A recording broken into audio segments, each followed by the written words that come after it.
wanted to see your squad bounce back after that tough loss last week at home. Yeah, I don't think it's that the loss is really what's gonna hurt this coaching staff and all these fans, but it's the way we played. I think we just didn't play up to our potential. I mean, we're a better team than what we played than the way we played tonight, and I think that's really what's going to hurt this coaching staff. Time now for the final stats for Campbell County. I'll do offense, Garrett will do defense.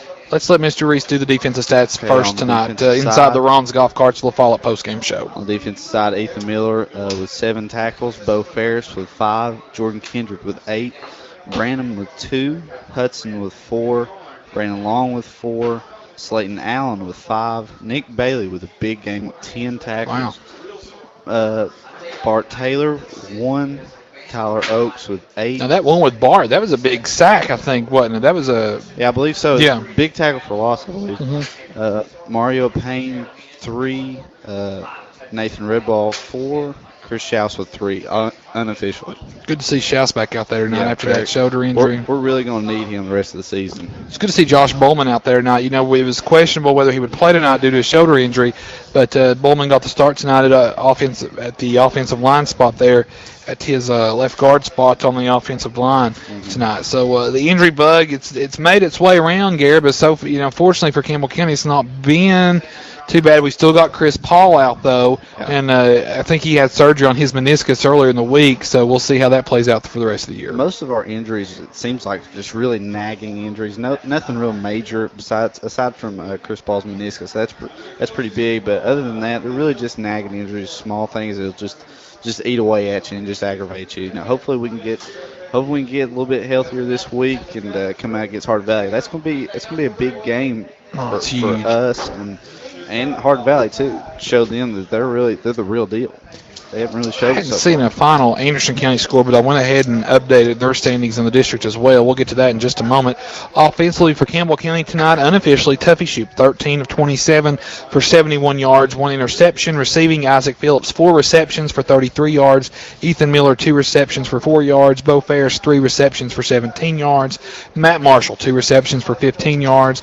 Lucas Schaffner, 2 receptions for 2 yards. 71 yards passing tonight for Campbell County. On the ground, Tuffy Shoop 15 carries for 38 yards. That included 9 yards in the first half offensively for Shoop, and then he had a good second half. He had 29 yards rushing in the second half on 4 carries. And of course, Gary, I mentioned this during halftime.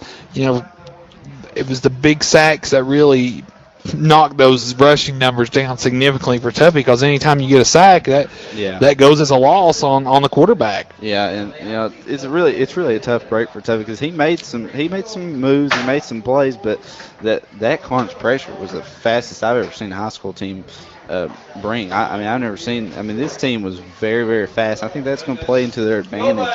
Coach Price making his way up to the press box here. We'll keep it live here. Tuffy Shoop 15 carries for 38 yards. Lucas Schaffner 1 carry for -2 yards.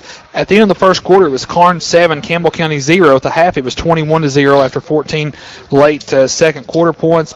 At the end of the third quarter, it was Karns 28, Campbell County 0. And the final score tonight, Karns defeating Campbell County. Final score 35-0 here at Karns High School.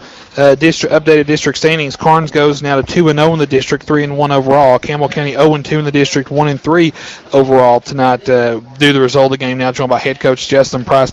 Coach, not the result you wanted after that tough loss last week. What did you tell your team out there on the field just a moment ago? It's very disappointing. Honestly, as a coach, we came in here to build something, to give our community something to be proud of, and tonight, to be honest with you, it was embarrassing what we put on the field.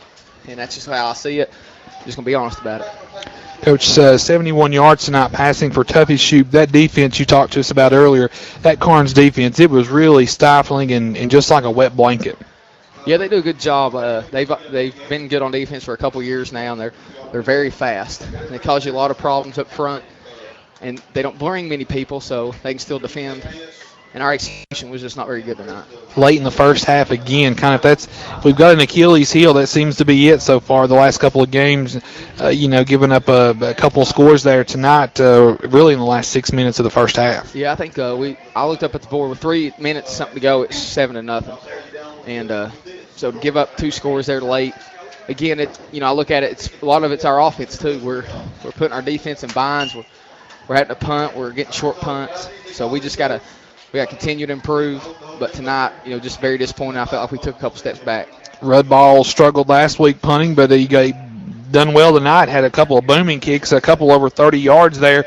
Was able to at least somewhat flip the field for your defense and push Karns back a little bit. Yeah, he did. We challenged him this week to improve in that area, and I thought he did well. Next week, Hardin Valley, it's homecoming. What do you do this week in practice to try to get everybody back on the same track here?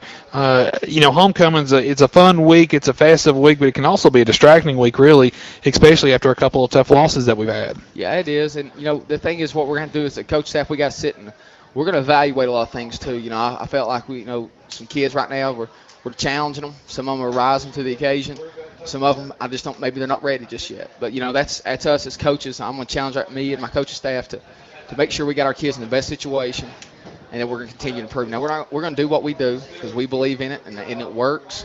And tonight again, it's about what we do to ourselves. It's not about what other teams are doing to us. Coach, you still like being up in the box versus down on the field? Yeah, I do. I still feel like it's the place for me to be. I feel like tonight, we were able to call some plays that they're there. We just the lack of execution.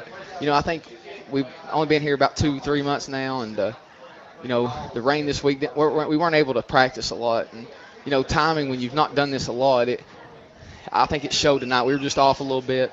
I ain't making excuses. We got to get our kids ready to play, and we weren't ready to play.